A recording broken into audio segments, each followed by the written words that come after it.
Hold up. It's that boy Changeofplanz. Don't give a damn. He cooler than a fan. Walking real tall. Some say he's a man. I get it, kid. I want to switch it up a little bit. We're gonna go back now.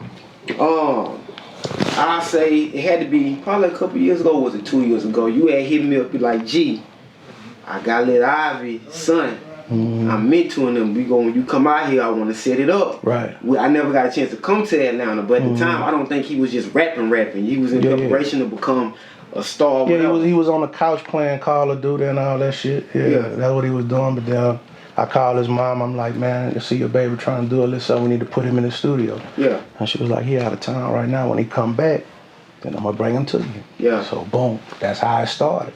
Yeah. You know what I'm saying? This is my partner's son. So first and foremost, my whole mindset was not what I could get out the situation. It means a lot to me because that nigga dad like believed in me early. Hold on. So like I was saying, you took one of your childhood friend's son, and you was mentoring him. Yeah. And the reason why I'm asking this question, like and this is what you put out. Yeah.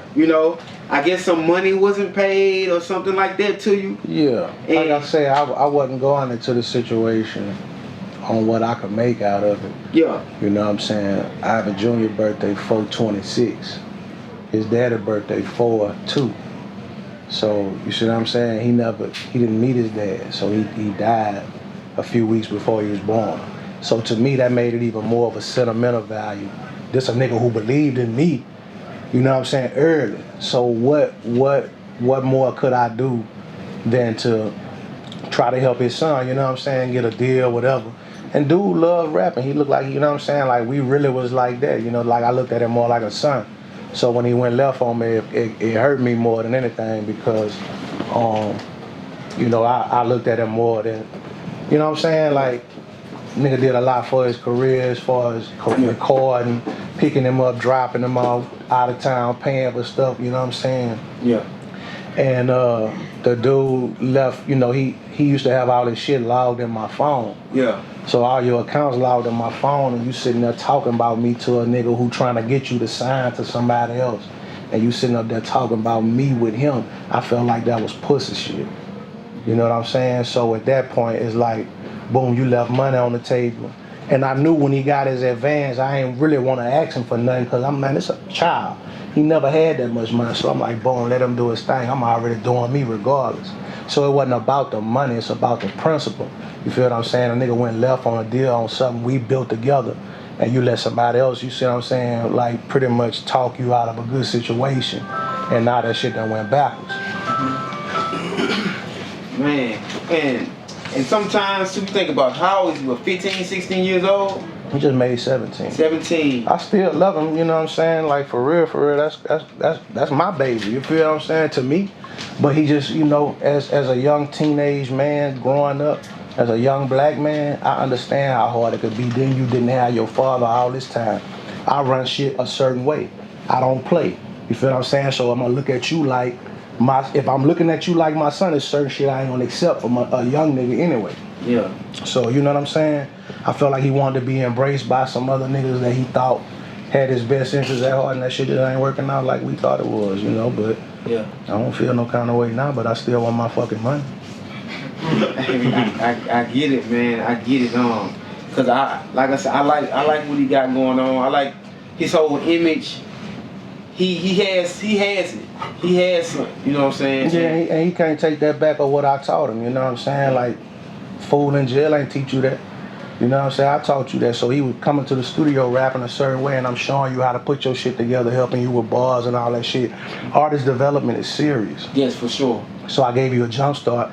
You working with a nigga with 20 plus years in the game that help your daddy partners, all these other rappers from BR. I got a lineage, you feel me? My work is classified. It's like boom, and you see what I'm saying? Yeah. This solidified. I can look at this every day, still on the internet. Yeah. So I don't gotta argue or tongue wrestle with no nigga. I am who I am what I am. I don't need people, you know what I'm saying? I can help you as opposed to, you feel what I'm saying? Yeah. But I just like to stay relevant because working with new artists keeps you fresh. Yes. And I feel like there's a disconnect between young artists and older artists. And the niggas who don't make it, they always be like shitting on the young artists and trying not to accept them. Me, I'm gonna try to help mold you into something better if I see the potential, you feel me? Yeah. And I definitely was about to say the same thing. It's definitely a disconnect between younger artists, but the younger artists are getting more money than the older people. That's why I think with a lack of this. I disagree. Why you say that?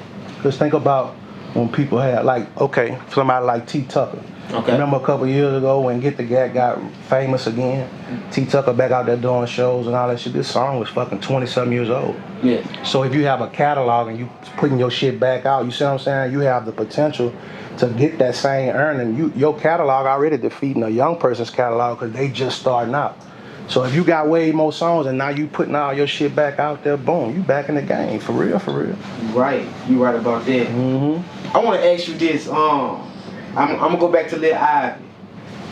Can you name all the records, if you can remember? I would Google it, but all the records that you produced for him. There's some people that just may not know. Just that first one, that first video he dropped. I did that bitch, but the other stuff I did didn't come out because I sat on it. Oh, you got unreleased Lil Ivy records? Yeah. And then some of the stuff that he was putting out was under APG. And when he left APG, we kind of just left that shit alone because he even stopped coming to the meetings and shit, you know what I'm saying? Like, dude was signed to a whole label.